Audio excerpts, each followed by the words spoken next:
Баршаңызға қайырлы күн достар, сіздермен бірге Кәмшат арнама қош келдіңіздер. Бүгін сіздермен қытырлақ картошка жасаудың ерекше тәсілімен бөлісетін боламын. Арнамнан алыстамай, видеоның соңына дейін қараңыздар.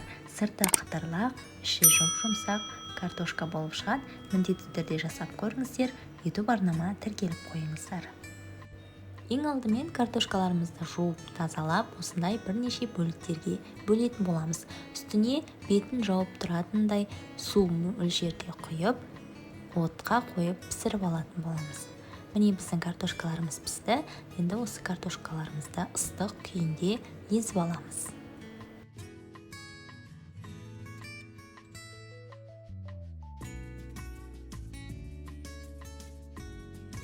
Татымына қарай қара бұрыш, тұз салып, және де жүгері крахмалын қосатын боламыз. Барлығын жақсылап, лопатканың көмегімен араластырамыз. Картошка ыстық болғандықтан алғашында лопатканың көмегіне жүгінеміз, кейін қолымызбен жақсылап біргелігі масса жасаймыз.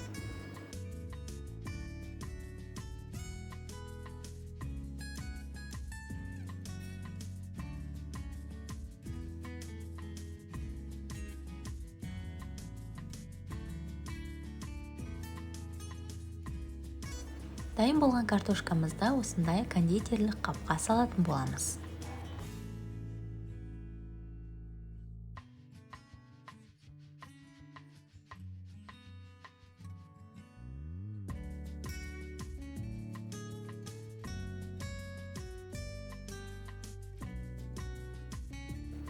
Кондитерлік қаптың ұшын кесіп, осылай отсадка жасаймыз. Яғни ішіндегі картошкамызды сыға отырып, осындай бірнеше таяқша етіп шығатын боламыз.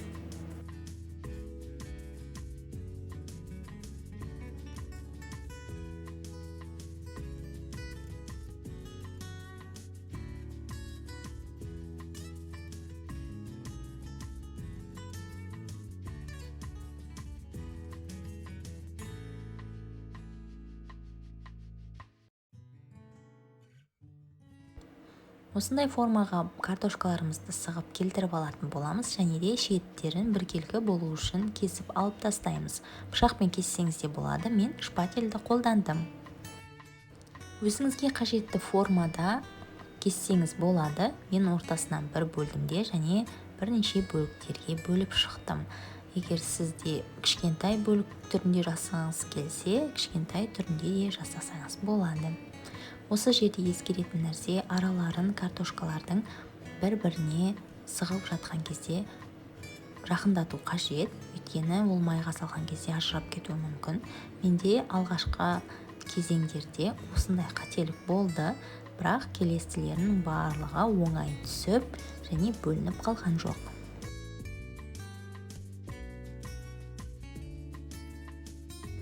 Осылай кесіп дайындап алған бөліктерді ақырындап осындай қалақшамен алып майға салатын боламыз.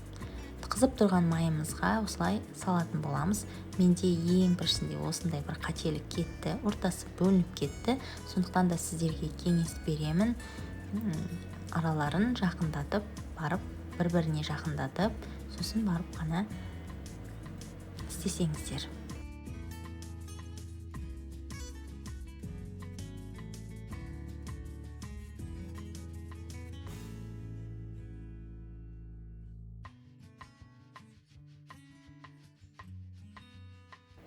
Екі жақ бетінен жақсылап қызартып, қуырып алатын боламыз.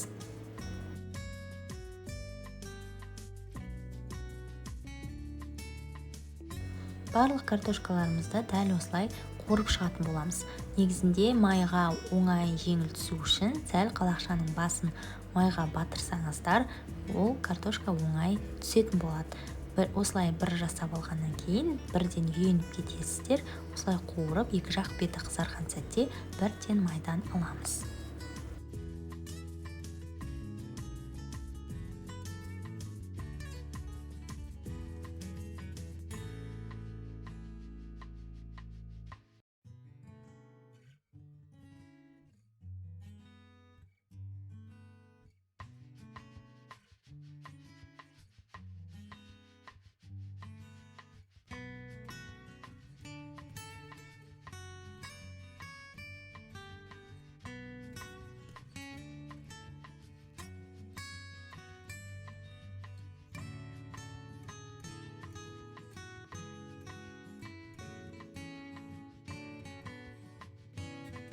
Міне біздің қытырлақ картошкаларымыз дайын болды. Фриден де өте дәмді болып шығады. Үй жағдайында балаларыңызға жасап берсеңіз болады. Ортасы осындай болып шығады. Түрлі соустармен ұсынсаңыз болады. Мен бұл жерде кетчупты қолдандым. Дәл осылай ұсынсаңыз өте дәмді. Балалар бір мезетте жоқ қылады. Міндетті түрде жасап көріңіз. Сіздерге ұнайтынына сенімдімін. Сіздермен болған Кәмшат. Егер видео ұнаса, лайк басып, комментарий жазып, арнама тіркелуді ұмытпаңыздар. Қош сау болыңыздар.